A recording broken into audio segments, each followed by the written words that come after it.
Halo semuanya, selamat datang di sesi bedah materi kita kali ini. Hari ini kita bakal pakai topi dan jas panjang kita buat jadi seorang detektif data. Misi kita apa? Misi kita adalah mengungkap fakta sebenarnya di balik biaya operasional usaha untuk sensus ekonomi. Oke, mari kita selami bareng-bareng.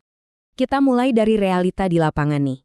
Jujur deh, pasti sering banget kan waktu lagi ngedata, kita pusing sendiri gara-gara responden nyampur uang usahanya sama uang belanja dapur sehari-hari. Percaya deh, ini tuh kasus klasik banget. Memisahkan mana dompet rumah tangga dan mana dompet usaha. Bener-bener tantangan terbesar kita. Nah, buat mecahin misteri ini, agenda kita hari ini simple aja.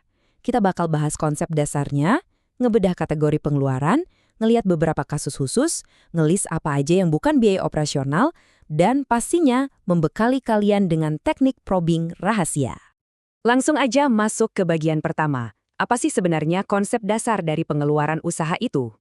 Intinya gini, biaya operasional itu uang yang benar-benar dipakai secara tegas dan spesifik cuma buat muterin roda usaha dan memproses produksi selama periode usaha tersebut berjalan. Udah, itu ada patokannya. Kalau uang itu nggak ada hubungannya sama bikin bisnis tetap nyala dan jalan, berarti itu bukan biaya operasional. Oke, masuk ke bagian 2, kategori pengeluaran. Biar nggak pusing ngelihat daftarnya yang panjang banget, kita pecah-pecah ya, biar gampang pas lagi wawancara responden. Kategori pertama, cari biaya yang paling kerasa langsung buat produksi dan tenaga kerja. Ibaratnya ini bensin utamanya.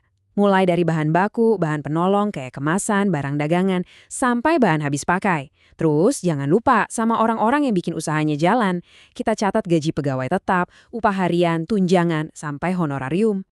Lanjut, kita harus hitung juga tempat dan utilitasnya. Apakah mereka sewa bangunan atau kios, ada retribusi tempat? Terus listrik, air, internet, sampai pulsa telepon operasionalnya gimana? Oh ya, mobilitas usaha juga penting banget dicatat. BBM, ongkos kirim, biaya ekspedisi, bayar parkir, sampai perjalanan usaha masuk semua di sini. Terus pengeluaran di balik layarnya juga jangan sampai kelewat. Usahakan pasti butuh ATK, fotokopi, printing, bayar pajak, dan ngurus perizinan. Kalian juga harus jeli nanyain biaya perawatan rutin, misalnya servis kendaraan atau maintenance mesin. Terakhir, biaya jasa. Ini bisa berupa jasa akuntan, keamanan, kebersihan, jasa desain, sampai langganan layanan platform digital. Kita lanjut ke bagian 3. Pekerjaan detektif kita ini bakal sedikit lebih spesifik saat kita masuk ke kasus khusus, yaitu pertanian dan sekolah negeri. Aturan mainnya lumayan beda di sini. Coba perhatiin perbedaannya. Di sektor pertanian, pengeluarannya tuh spesifik banget. Ada bibit, pupuk, pestisida, pakan dan obat ternak, sampai biaya sewa alat pertanian. Nah, kalau di sekolah negeri, kita harus ekstra teliti. Dana bantuan operasional kayak BOS dari pemerintah itu harus dicatat sebagai pendapatan. Tapi gaji guru ASN tetap harus kita masukkan ke daftar pengeluaran. Eits, ada warning super penting nih. Misal kalian ketemu ibu-ibu buka warung di rumah. Dan meteran listriknya jadi satu sama rumah tangga. Terus gimana? Kalau emang udah mentok, bener-bener nggak bisa dipisah mana yang buat keluarga, mana yang buat usaha, ya udah, catat aja seluruh angka gabungan itu sebagai pengeluaran usaha. Ini biar kita bisa nangkep biaya sesungguhnya. Masuk ke bagian 4. Nah, detektif yang jago itu nggak cuma tahu apa yang harus dicari, tapi juga tahu persis apa yang bukan merupakan pengeluaran usaha. Garis batasnya harus jelas banget. Sewa ruko atau beli pulsa operasional. Jelas itu masuk. Tapi kalau ngebeli tanah buat pabrik, beli aset tetap jangka panjang, atau malah bayar cicilan utang pribadi si bos, wah itu jelas bukan pengeluaran operasional. Ingat deh sama contoh kasus perusahaan tambang yang beli ekskavator seharga 2,1 miliar rupiah. Angka segede itu masuknya ke pembelian aset tetap, bukan biaya operasional harian. Sama halnya kayak beli belanjaan atau rumah buat pribadi. Itu murni urusan rumah tangga. Oke, akhirnya kita sampai di bagian 5.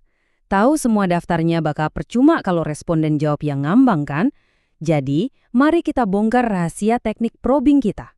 Pantangan pertama, jangan pernah nembak angka ke responden. Kalau kalian nanya, jadi pengeluarannya 10 juta ya Pak? Itu contoh probing yang salah banget. Responden yang lagi sibuk atau capek pasti bakal langsung ngangguk ngiyain, cuma biar wawancaranya cepat kelar. Datanya ya jadi hancur, nggak akurat. Mending pakai bahasa yang netral aja. Kasih pertanyaan terbuka kayak, kalau boleh tahu kira-kira kisarannya di angka berapa ya Pak? Atau Bu, ini jauh lebih bagus.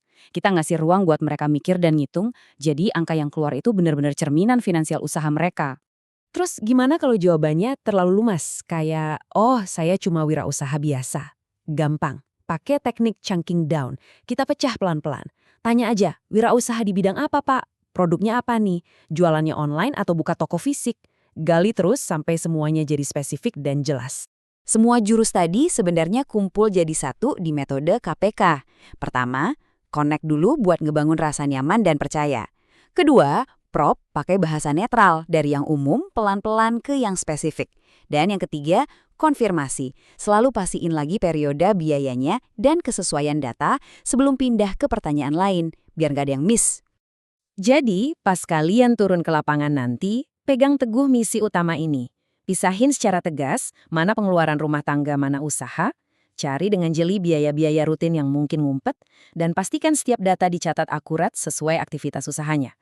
Nah, itu dia bedah materi kita tentang biaya operasional usaha. Sebagai penutup, coba deh renungkan ini. Dengan semua bekal pengetahuan dan trik probing tadi, apakah kalian udah siap buat turun ke lapangan dan benar-benar jadi detektif data andalan? Sampai jumpa di bedah materi kita yang berikutnya.